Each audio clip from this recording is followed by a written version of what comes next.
Hey guys, for a while now I've been wanting to make a video on the channel where we use the Cadbury's hot chocolate powder in the Velvetiser. Now obviously this is coming up more in the comments now because we've got the new model of the Velvetiser, haven't we? We did a video recently where we compared the old one and the new one, but this question's coming up a lot more again now because of that.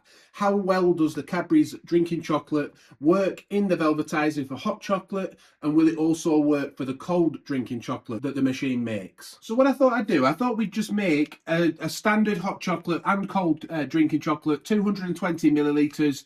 These sachets that come from Hotel Chocolat, they have 30 grams net weight of chocolate powder in them. So we looked it up, we did a little bit of research, and we thought that it's probably best just to use the same amount of this to make it a fair test.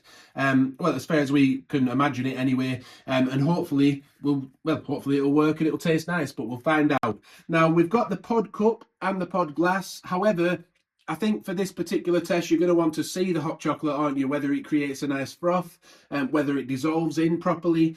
So I'm going to get rid of the pod cup, as nice as it is, and instead we're just going to pour it into this recipe glass instead. But for the cold drinking chocolate, I'll use the nice pod glass that came with the machine. Again, I'll link to that above now, our unboxing and initial review of the new Velvetiser. So yeah, we'll go and get 30 grams of this measured out. Well, 2 sets of 30 grams, one for hot chocolate, one for cold, and we'll come back. Okay, so just so you can see what 30 grams looks like, and that's 30 grams of Cadbury's hot chocolate powder in each of these ramekins here. That is about 5 heaped teaspoons, by the way. And before we proceed, I just want to mention, if you've got any worries about the warranty with the Hotel Chocolat Velvetiser, with this void in it or something, obviously, it's up to you. We're just trying it out because we've been asked to by subscribers, but it's up to you if you want to check that out first to make sure you don't void the warranty or anything like that. So we've got 220 ml of semi-skim milk in the Velvetiser. That's what we've used on all the other videos. So I'm going to turn the dial now, put it on the hot setting.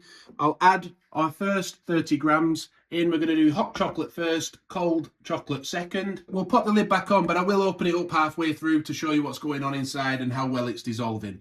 So let's press the go button now. Yeah, so what we're going to be looking for really is just what's the mouthfeel like, is it still velvety, and what does it taste like? So we'll just pop the lid off now then and get a quick look inside, see how well it's dissolving. I mean, obviously the ratios you use, whether you feel you need 30 grams, whether that's too much for you, I don't know, but we just thought it was a fair test to use the same amount. But it seems to be dissolving quite nicely, doesn't it? Whether it'll have the same velvety texture and taste, well, we'll see. It won't be exactly the same, will it? Because the Hotel Chocolat chocolate's really good, high-quality stuff, isn't it? We're just using standard Cadbury's powder, but it still might taste nice. So it's slowing down a little bit now. I can hear it's about to come to an end. So it's just finished now then. Let's get the lid off. Oh, it does look good, doesn't it? It's got a velvety texture to that. Let's get it poured out and see what it's like. This is why we're using a glass, you see, so you can see how well it's dissolved. Let's have a look in the jug as well.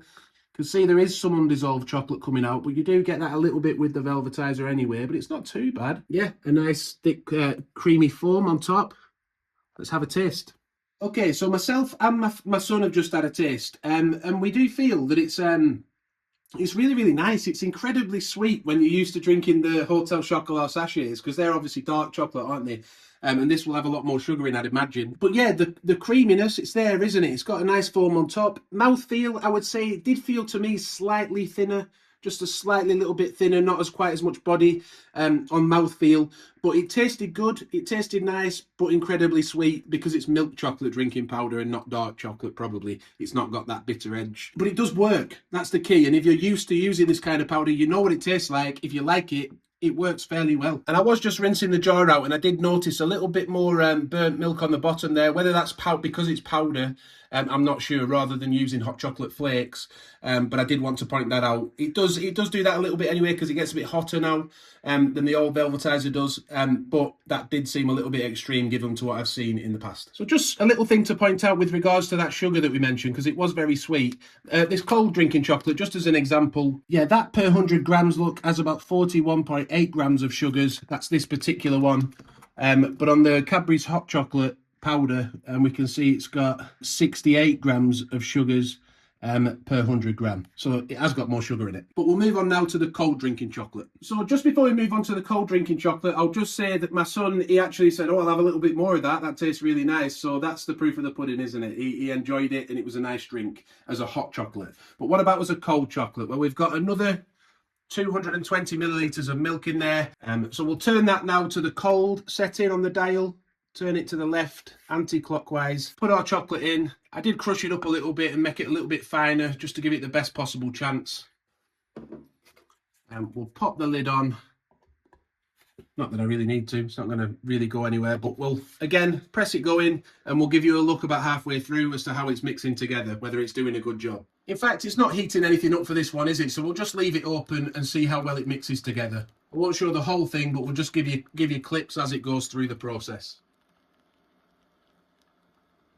Just while this is mixing up still, the cold one, I thought I'd mention that I do prefer the Hotel Chocolat sachets, I have to say myself, and I like sweet things. I've got a sweet tooth. But yeah, it's a little bit too sweet to me. I prefer the originals. We will leave a link in the description, by the way, to this machine on Amazon. Right then. So that has now come to an end. We're not expecting quite the same froth because it's not heating the chocolate up, is it? It is magnetised, so that whisk will stay where it is. But I mean, it's mixed it together well. There's not a lot of powder coming out of there. If we have a look inside, look. There's not loads of powder left in the bottom. I'll see if I can give you a better view. Yeah, it's done a fairly good job of mixing it together, hasn't it? We can see the grains coming through a little bit, but that happens with their own sachets anyway. But it still does a good job of mixing it together, and you've still got this nice froth on top. So we've just had a little taste of the cold drinking chocolate. Yeah, I think it's even a little bit more velvety because it hasn't melted the chocolate. It tastes and heated it. It tastes a bit more velvety than the hot one did. But I quite like that. You know, again, it's very, very sweet, very sugary. But like I say, if you use this anyway, then you're used to that, aren't you? That's what you're watching the video for. But yeah, if we see, look, it's not got a pile of chocolate at the bottom here. It's mixed it together nicely. It's staying within the milk. It doesn't feel overly grainy. The texture of the chocolate on my palate, on my mouth. So yeah, it's worked, hasn't it? Do you think it's done a good job? Let us know in the comments what you think. Also, check out our other Velvetiser content. We've got old versus new model on the channel, videos on that, and also how to use it, and yeah, reviews of the cold drinking chocolate, stuff like that. So do check that out if you're interested. Thank you for watching. Until next time, bye for now.